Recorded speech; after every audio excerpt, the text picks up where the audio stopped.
Halo sobat rebahan, selamat datang di channel hiburan kaum rebahan.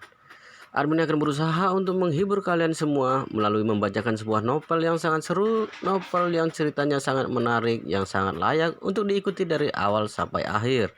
Tapi pastikan teman-teman sudah subscribe channel ini dan aktifkan lonceng notifikasinya agar tidak ketinggalan jika admin upload video terbaru. Jika berkenan, share juga ke teman lainnya biar teman lainnya juga mendapatkan hiburan semacam ini. Jika kalian menyukai video seperti ini, jangan lupa di like. Oke, di sini kita lanjutkan di part ke-88. Chen memprediksi sikap ingkar janji Wei Zhongzheng ini. Selama ada lebih dari satu anak di dalam satu keluarga, kepala keluarga sulit bersikap adil kepada setiap anak. Ini adalah sifat dasar manusia. Sama seperti sikap Nyonya Besar Xiao yang menganggap Xiao Churan tidak tahu menghargai kebaikan orang lain karena tidak mau bercerai dari Yi Chen. Tentu saja dia lebih menyukai Xiao Weiwei yang selalu mendengarkan kata-katanya. Di mata Wei Zhongzheng, dia sama sekali tidak pernah menganggap Wei Liang sebagai putranya. Dia hanya dibesarkan seperti seorang bawahan. Mana mungkin dia akan memberikan seluruh bisnis keluarga Wei kepada Wei Liang. Pada saat ini, Yi Chen melihat Wei Zhongzheng dan bertanya dingin padanya. "Marga Wei, aku berikan kesempatan terakhir padamu mengenai masalah posisi ketua dewan.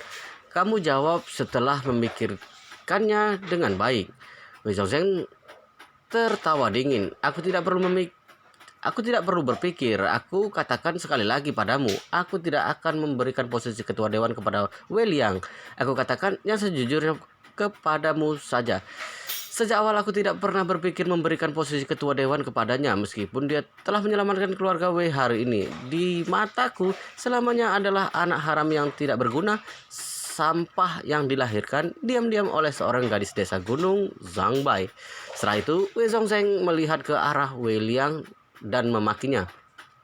"Kamu anjing yang berpihak kepada orang luar. Aku membesarkanmu setelah bertahun-tahun hanya karena ingin kamu menjadi anjing di keluarga Wei. Kamu bahkan berani mengincar posisi ketua dewan. Aku tidak seharusnya membawamu kembali jika aku tahu anak haram sepertimu punya ambisi liar seperti ini. Aku seharusnya menenggelamkanmu di danau yang ada di gunung Zhangbai." Setelah wanita itu mati, mata Wei Liang terlihat sedih. Dia sangat marah. "Wei Zhongzheng, kamu bisa menghinaku tapi tidak boleh menghina ibuku." "Ibumu?"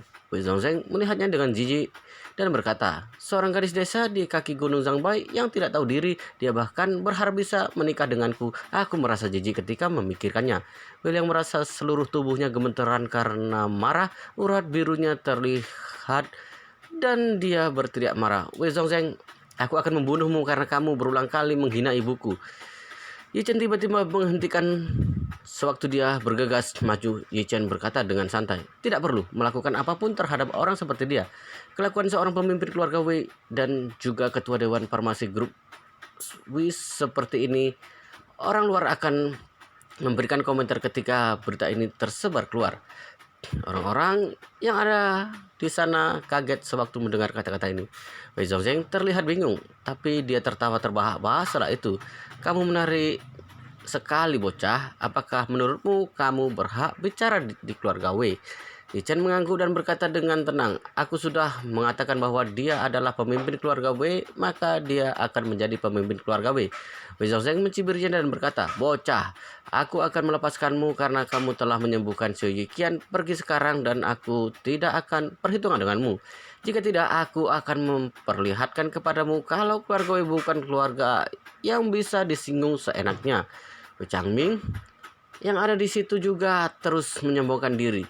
"Yi Chen, aku masih belum menghitung dendam terakhir kali. Jika kamu tidak tahu diri hari ini, aku akan sekalian melakukan perhitungan denganmu." Yi Chen maju ke depan dan langsung menamparnya dengan keras.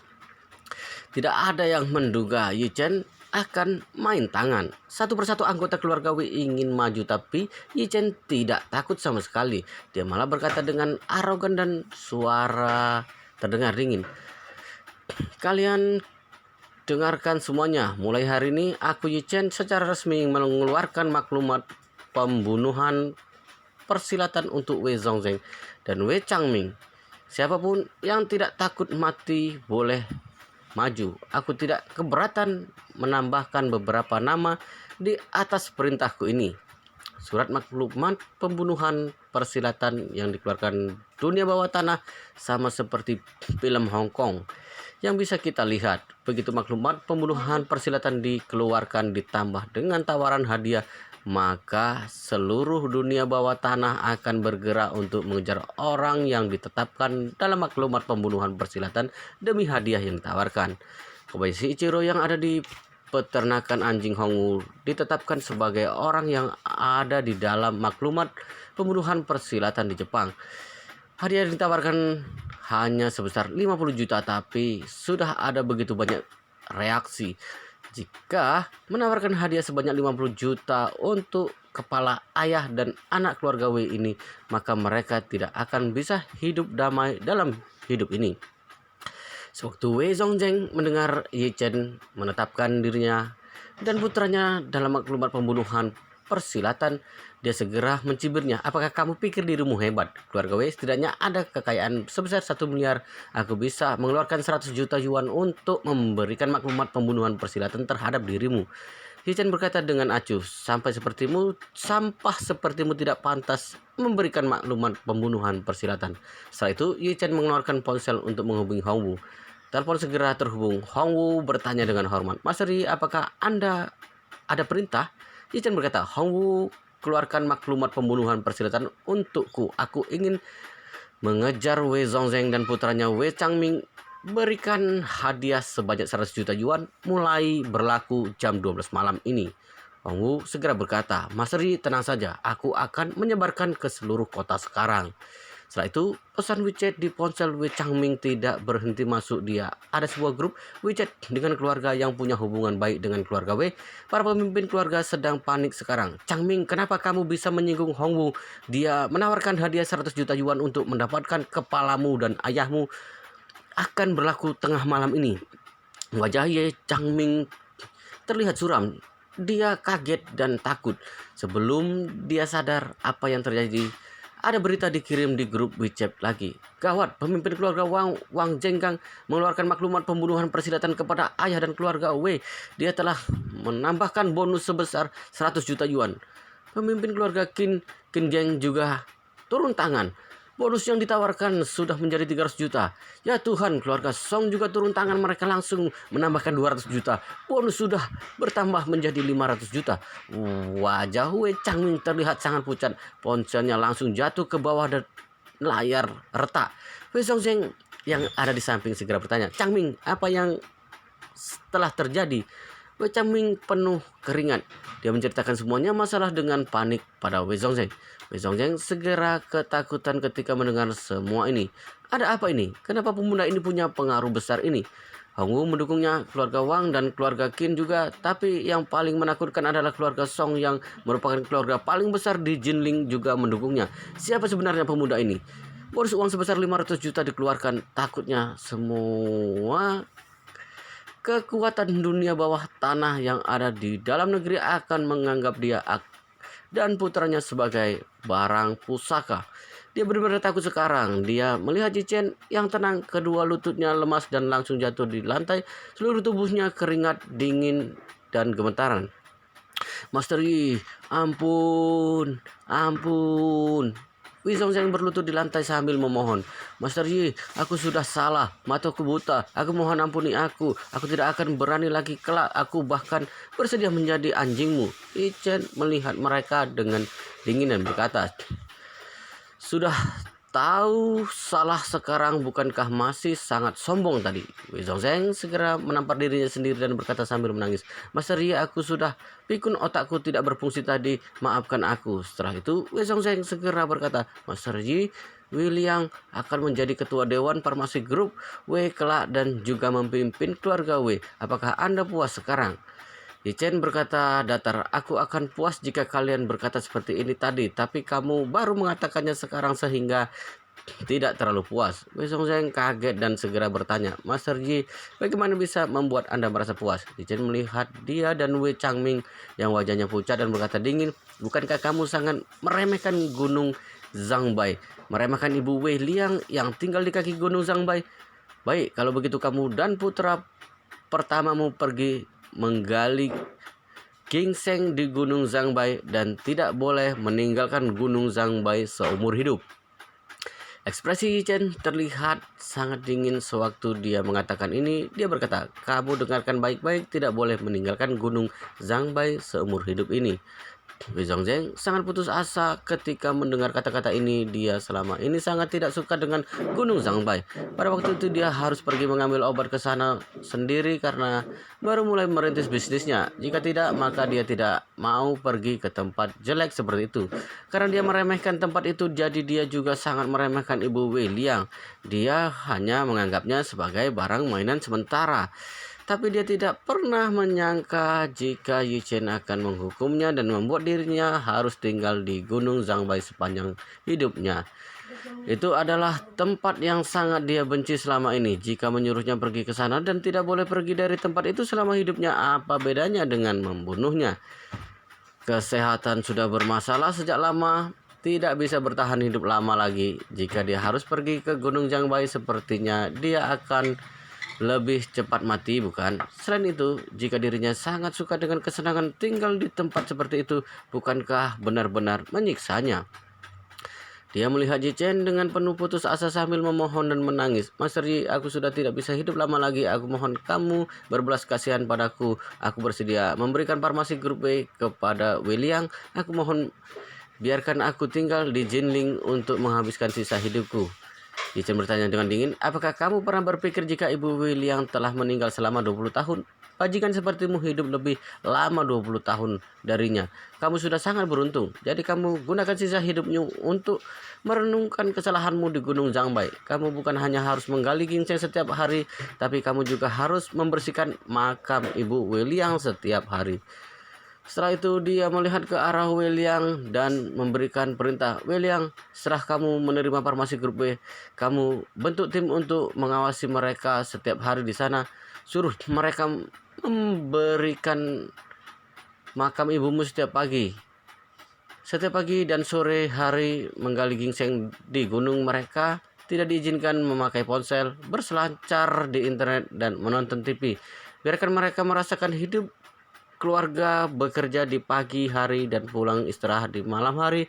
Jika mereka berani melawan, langsung patahkan kedua kaki mereka dan lemparkan ke tempat bersalju. William terlihat sangar. William terlihat sangat senang. Dia tidak menyangka Yi Chen bukan hanya membantunya mendapatkan farmasi grup W, dia juga membantu dirinya menghukum Wei Zhongzheng dan Wei Zhangming. Terlebih lagi, dia bahkan tidak berani memimpikan metode yang begitu sempurna ini. Menyuruh mereka pergi ke Gunung Zhangbai, tempat yang mereka remehkan, sangat ironis, kejam dan konyol. Dia sangat berterima kasih kepada Yi Chen. Dia segera berlutut dan berkata dengan hormat, terima kasih atas bantuan Master Yi. Master Yi tidak perlu khawatir, aku pasti akan melakukan dengan baik. Yi Chen meresponnya. Dia melihat ke arah Wei Zhongzheng dan Wei Zhangming. Dia berkata dingin, jika mereka berdua berani melarikan diri dari Gunung Zhangbai, maka langsung aktifkan maklumat pembunuhan persenjataan senilai 500 juta. Mereka harus mati jika mereka berani meninggalkan Gunung Zhangbai seumur hidup ini. Wei Zhangming menangis histeris ketika dia mendengar ini. Dia sudah menjadi orang kedua di farmasi grup B dan punya banyak koneksi di Jinling. Karena kondisi keluarga yang mapan, dia hidup berfoya-foya setiap hari.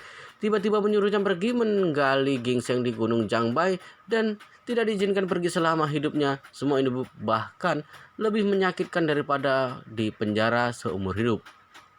Karena jika menjalani hukuman di penjara, setidaknya dia masih bisa berbaur dengan masyarakat modern. Tapi jika pergi ke Gunung Zhangbai, dia mana mungkin bisa bertahan di tempat jelek yang dingin itu. Jadi dia menangis dengan putus asa. Tidak, aku tidak mau pergi. Aku tidak mau pergi menggali ginseng di Gunung Zhangbai yang jelek itu. Setelah itu Wei Zhangming melihat Yi Chen bersujud dan berkata, Master Yi, maafkan aku. Aku bersedia meninggalkan Tiongkok dan tidak akan kembali lagi dan tidak akan menyulitkan Wei Liang lagi. Aku mohon jangan menyuruhku ke tempat seperti Gunung Jangbai. Yi Chen sama sekali tidak memberikan peluang kepada mereka dan langsung memberikan perintah kepada anggota Wei lainnya. Kalian orang-orang keluarga Wei, dengarkan. Kalian hanya punya dua pilihan mulai sekarang. Kerja baik-baik dengan Wei Liang dan Wei Liang akan memberikan keuntungan kepada kalian atau ikut mereka menggali ginseng di Gunung Jangbai. Saat itu ekspresi Yi Chen terlihat dingin dan berkata, aku berikan waktu 10 detik untuk membuat pilihan. Berdiri di belakang orang yang ingin kalian ikuti. Setelah Yi Chen berkata seperti itu, semua anggota keluarga Wei segera bergerak. Namun mereka semua berbuatan untuk berdiri di belakang Wei Liang. Wei Zhangzheng dan Wei Changming mengumpat penuh emosi. Kalian tidak tahu belas budi, keluarga Wei sia-sia menghidupi kalian. Semua orang sama sekali tidak peduli dengan teriakan ayah dan anak itu. Mereka berdua jelas telah kehilangan kekuasaan. Orang bodoh juga tidak akan memihak mereka dan ikut mereka pergi menggali ginseng seumur hidup di Gunung Jangbai. Wei Changming menangis kencang. Wei Zhongzheng yang ada di sampingnya terlihat lemas. Wei Changming menangis karena melihat kekuasaannya hilang. Dia menangis dan memohon kepada Wei Liang. Wei Liang, adikku yang baik, meskipun kita tidak dilahirkan satu ibu, setidaknya kita satu ayah. Setelah setengah darah dari tubuh kita sama. Kamu kasihani kakak. Tolong kakak memohon kepada Master Yi untuk mengampuni kakak. Keluarga Wei akan menjadi milikmu kelak. Aku tidak mau apa-apa asalkan tidak mengantarku ke Gunung Jangbai. Liang menatapnya dengan dingin dan berkata, aku tidak akan melawan keputusan Master Yi karena bajingan sepertimu. Apalagi kamu sama sekali tidak menganggapku sebagai adik selama ini. Kamu menghina ibuku selama bertahun-tahun dan aku sangat membencimu. Apa yang terjadi padamu hari ini adalah balasan untukmu. Aku merasa sangat senang. Wei Zhongzheng berkata terbata-bata, Wei Liang, bagaimanapun juga aku adalah ayahmu. Apakah kamu tidak takut disambar petir memperlakukan ayahmu seperti ini? Tidak takut. Wei Liang bertanya dengan suara dingin. Kamu telah menodai begitu banyak wanita, menelantarkan begitu banyak darah dagingmu. Apakah kamu tidak takut karma? Setelah itu Wei Liang berkata dengan serius, sebenarnya kamu sudah mendapatkan pembalasanmu. Kamu sendiri tahu jika hidupmu tidak akan lama lagi, meskipun ada keajaiban kamu hanya bisa bertahan hidup selama beberapa tahun lagi. Melihat kondisimu sekarang, waktu hidupmu lebih lama berarti akan menderita lebih lama. Ini adalah karma yang kamu tanam. Kamu Wei Zhongzheng tidak bisa mengatakan apa-apa. Dia sangat marah sehingga dia batuk hebat. Yi Chen berkata datar, aku memberikan waktu 1 jam kepada kalian berdua untuk bersiap. 1 jam kemudian aku akan menyuruh orang mengantarkan kalian ke Gunung Jangbai. Setelah itu dia segera menelpon Hongwu dan berkata, Hongwu, kamu siap beberapa anak buah yang lebih lincah dan siapkan 2 mobil untuk menjemput ayah dan anak keluarga Wei. Kawal mereka sampai di Gunung Jangbai. Tuan Hongwu segera berkata, baik Master Yi, aku akan siapkan sekarang. Setelah itu Hongwu bertanya, oh ya Master Yi, apa yang harus dilakukan setelah mengantarkan mereka ke sana? Chen berkata, antarkan mereka ke kaki Gunung Jangbai. Setelah itu belikan sebuah rumah kecil sederhana untuk mereka, yang penting bisa untuk melindungi diri dari angin dan hujan. Kemudian belikan sedikit bahan makanan. Mereka berdua akan hidup dan mati di Gunung Jangbai kelak. Meskipun dikeramasi, abu mereka juga akan ditanam di kaki Gunung Jangbai. Apakah kamu mengerti? Tuan Hongwu berkata. Master Yi, Hongwu mengerti. Wow, ceritanya sangat seru guys. Tapi di episode ini cukup sampai di sini. Kita lanjutkan di part berikutnya, di video berikutnya. Kalian jangan lupa subscribe channel ini dan aktifkan lonceng notifikasinya agar admin upload video terbaru kalian tidak ketinggalan. Jika kalian menyukai cerita seperti ini, jangan lupa di like. Jika berkenan, share juga ke teman-teman kalian biar teman-teman kalian juga mendapatkan hiburan seperti ini. Oke, kita lanjutkan di part berikutnya, di video berikutnya.